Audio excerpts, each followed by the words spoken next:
Boa tarde, boa noite, bom dia, boa madrugada. Galera, continuando o curso de História do Brasil que tem vários concursos que caem essa matéria.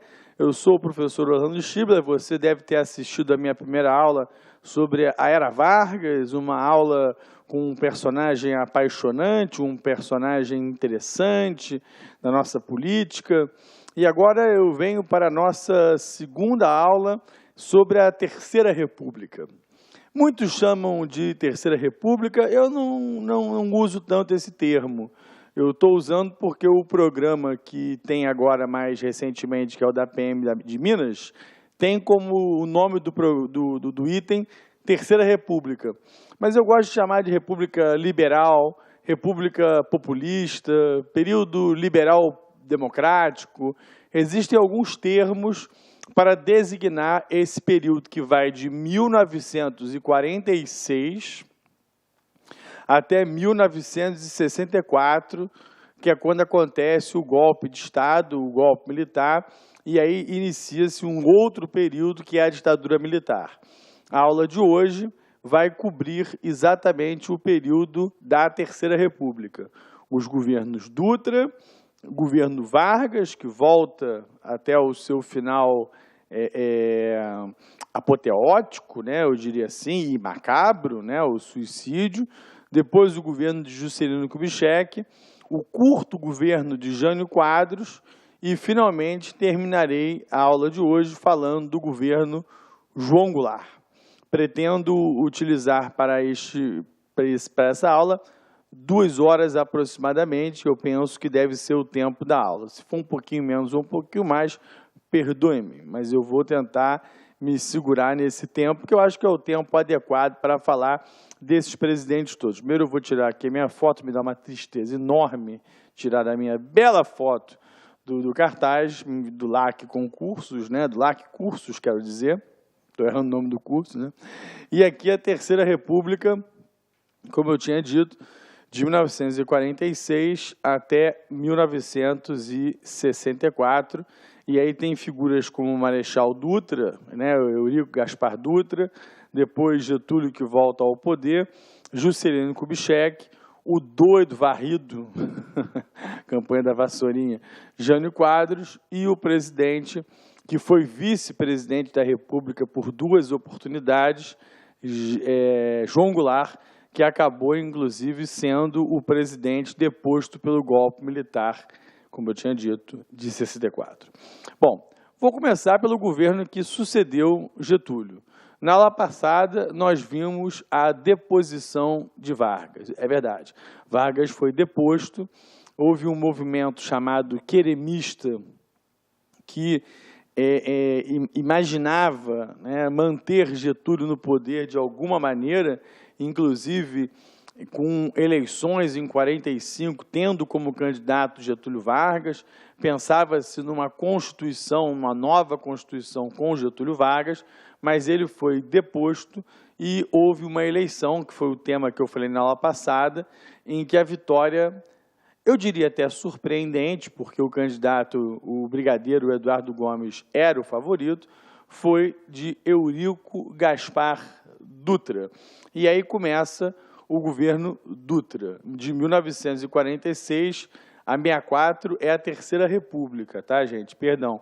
O governo Dutra, acho que no próximo slide já coloquei a data, é de 46 a 51. Tá aqui, ó, o governo Dutra, 46 a 51, 5 anos de mandato do Dutra, que, resumidamente, eu vou falar desses detalhes, mostrando aqui nos slides, ele fez um governo que, do ponto de vista econômico, não foi dos melhores, né? Pelo contrário, o Brasil teve problemas de dívida, o Brasil teve problemas de perda de capitais, de desequilíbrio da balança comercial, né? E parte do que o Getúlio tinha conseguido acumular, arrecadar, né?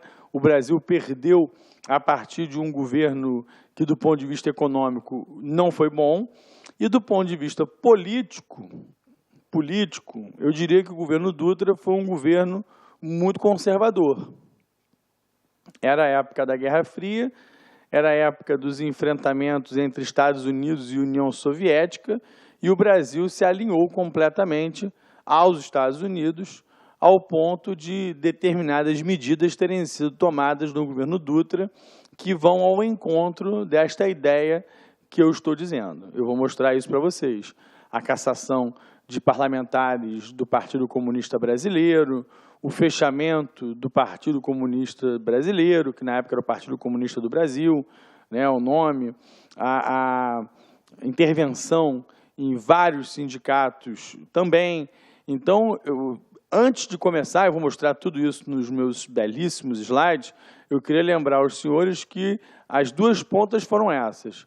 Um governo econômico ruim, né, um governo na parte econômica ruim, que teve como principal característica o plano SALT, que foi uma tentativa do Estado salvar determinados setores, né, saúde, alimentação, transporte, energia, vou falar disso, e, por outro lado, a questão do conservadorismo político, do alinhamento com relação aos Estados Unidos e da política de fechar com os Estados Unidos, né, e de alimentar a política anticomunista que já existia no governo de Getúlio e que só continuou com o seu sucessor.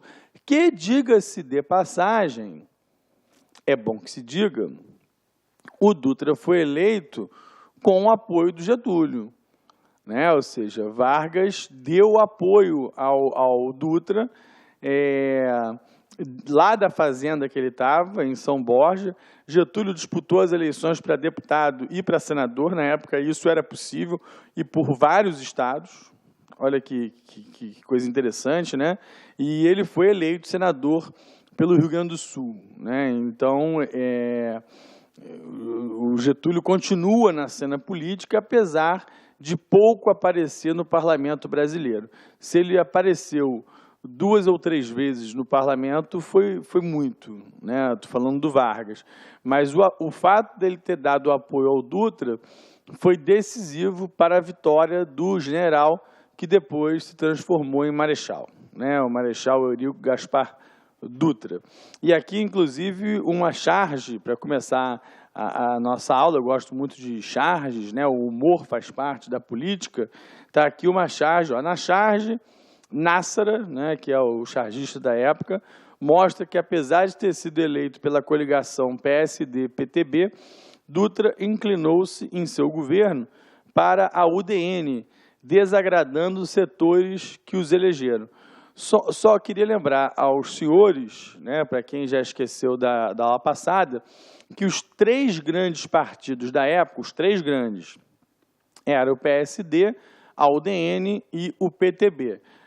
A UDN era a oposição mais veemente ao getulismo, né? A UDN representava o avesso ao getulismo, enquanto que o PSD era um partido grande, importante, fez mais ministros, mais presidentes, etc. e tal, e era um partido que muitas vezes tendia ao getulismo e também muitas vezes era a oposição ao Vargas. Então era um partido meio que, né, eu não quero fazer comparações, mas um PMDB, né, um partido meio que é interessado no que estava no poder.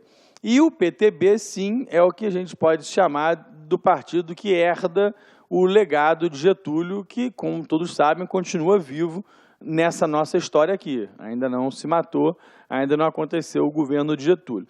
E a primeira medida importante do governo Dutra foi a criação de uma nova Constituição. Em 1946, foi feita uma nova Constituição, que substitui aquela de 1937, conhecida como a Constituição Polaca. Lembra disso? A Constituição Polaca.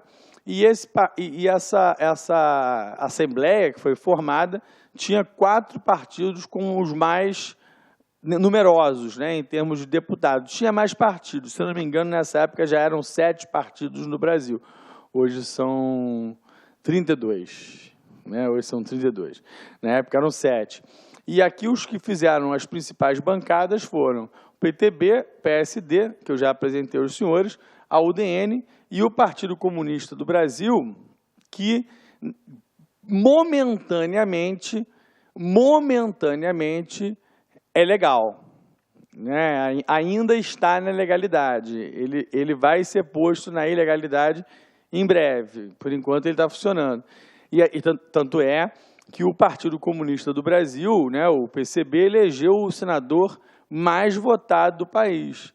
O senador mais votado do país foi o Luiz Carlos Prestes, o antigo Cavaleiro da Esperança, um dos ícones, talvez o ícone da coluna Prestes, e que participou bravamente da oposição ao governo de Getúlio. Exemplo disso foi a Intentona Comunista de 1935. Então, o Luiz Carlos Prestes foi o senador mais votado, foi senador por São Paulo e foi o mais votado do país. Por isso, eu coloquei aqui o Partido Comunista como um dos grandes partidos da época, por enquanto. Vai ser fechado. Mas a Constituição tinha alguns princípios básicos. Se você tem aí o slide, não precisa anotar, mas se você quiser anotar para guardar mais ainda, os princípios seriam o estabelecimento da democracia como regime político da nação. Político, né? Não é política, político da nação. Ah, mas isso é óbvio. Não, isso não é óbvio. É bom lembrar que o governo anterior, à Constituição de 1937, a Constituição polaca era outorgada, era autoritária. Ela suspendia os direitos democráticos, o direito ao voto e tudo mais. Era uma Constituição de uma ditadura. A Constituição de 46, ela devolve, em parte, a democracia ao país. Eu digo em parte porque ela tinha alguns asteriscos, né, digamos assim. Ela tinha algumas questões que eu vou mostrar para vocês que não eram tão democráticas assim. Institui a república como forma de governo, o presidencialismo como sistema de governo, né? Então, isso informações básicas. O Brasil, desde a primeira Constituição, se estabeleceu assim, com exceções de dois momentos, em que o sistema de governo brasileiro foi o parlamentarismo. E um dos momentos em que o Brasil foi parlamentarista vai ser justamente nessa Terceira República que eu vou explicar. Lá no ano de 62, o Brasil foi parlamentarista, mas eu vou explicar isso lá na frente, você vai entender melhor o porquê disso. Mas aqui, presidencialismo, república, né, e independência e equilíbrio entre os três poderes, né? Todos sabem, legislativo, executivo, o judiciário.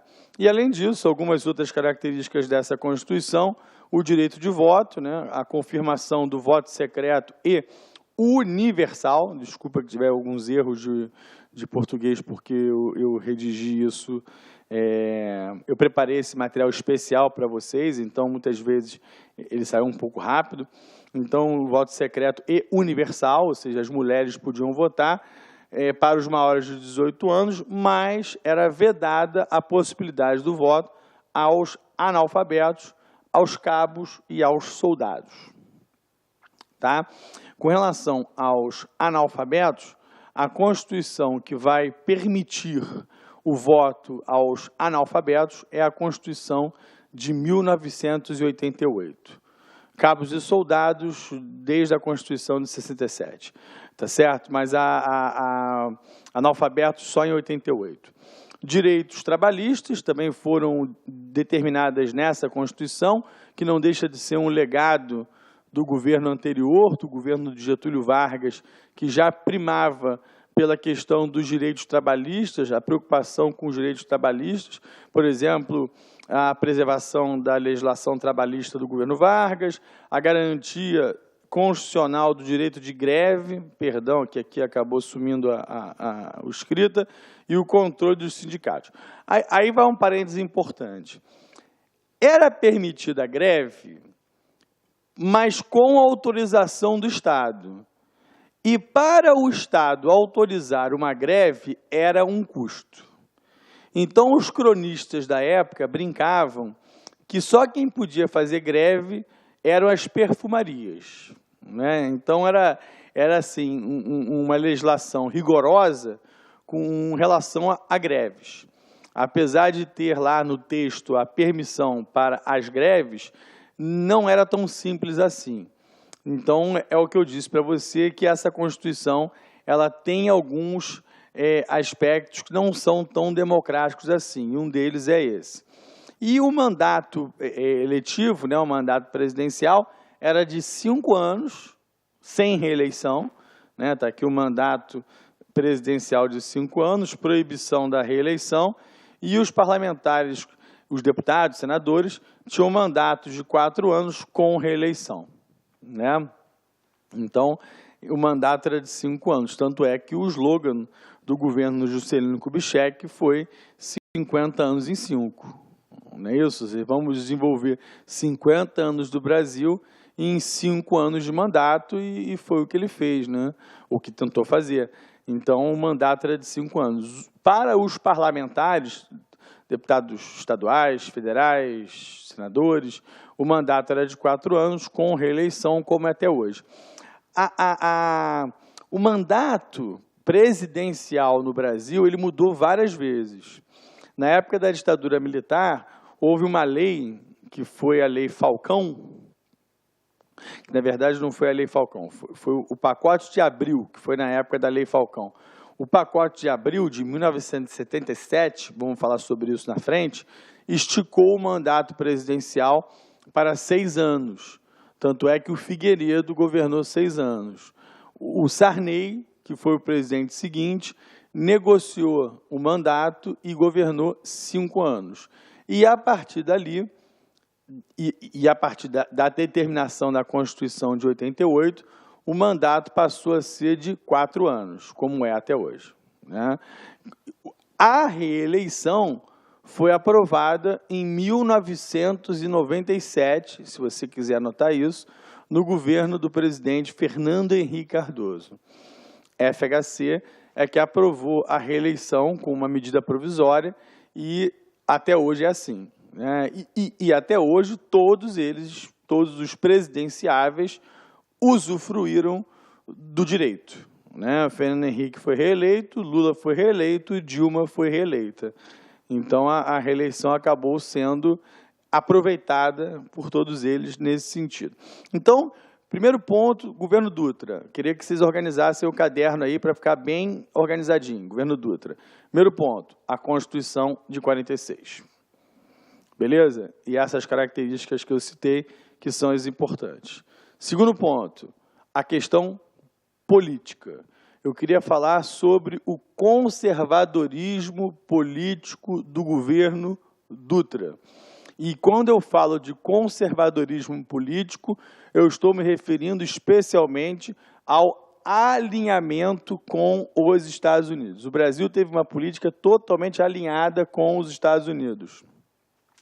Era o contexto em que a Segunda Guerra Mundial chegara ao fim, 45, e a partir de 47, as animosidades entre Estados Unidos e União Soviética só aumentavam. As trocas de farpas, as rusgas entre a União Soviética de Joseph Stalin e Estados Unidos de Truman e o Reino Unido, né, de Winston Churchill, só aumentavam as rivalidades entre as partes. E isso acabou gerando um período da nossa história, da história contemporânea, que todos nós conhecemos como Guerra Fria, que vai durar, né, de 47 até 89 ou 91. Né? 47, se você tem como marco emblemático a queda do Muro de Berlim. Né, 89 fecha, né, assim, acaba o muro e abre a Alemanha se unifica. Inclusive, teve ano passado aniversário de 25 anos desse episódio. E se você quiser uma outra data, que é 1991, você tem o esfacelamento da União Soviética, quando a União Soviética acaba. Mas aqui nós estamos falando do início disso tudo. E o Brasil, em 1947, vou aqui sublinhar, depois eu apago, para fazer uma coisa aqui bem rabiscada, em 47, o Brasil rompe com a União Soviética, né? Que quer dizer União das Repúblicas Socialistas Soviéticas. A União Soviética e o Brasil rompem em 47, aqui o Dutra com o Truman, né? Tem uma piadinha, que eu não gosto de piadinha, eu sou uma pessoa séria, até porque eu não lembro se a piada direito, mas dizem que foi verdade isso, que perguntaram para o Truman, né? Olá, meus amigos! Olá, minhas amigas! Tá gostando da aula do professor Orlando? Quer continuar assistindo essa videoaula e muito mais? Convido você a acessar o nosso site, lacconcurso.com.br, que lá você vai encontrar o módulo do professor Orlando completo. História do Brasil com o professor Orlando. Sabe, o site Lá Concursos é o melhor custo-benefício da internet. Olha só, esse curso do professor Orlando, 60 dias de acesso por apenas R$60, ou seja, R$1 por dia. Você vai continuar assistindo essa videoaula e muito mais. Então, meus amigos, minhas amigas, espero você. Forte abraço. Tchau, tchau. Clique lá.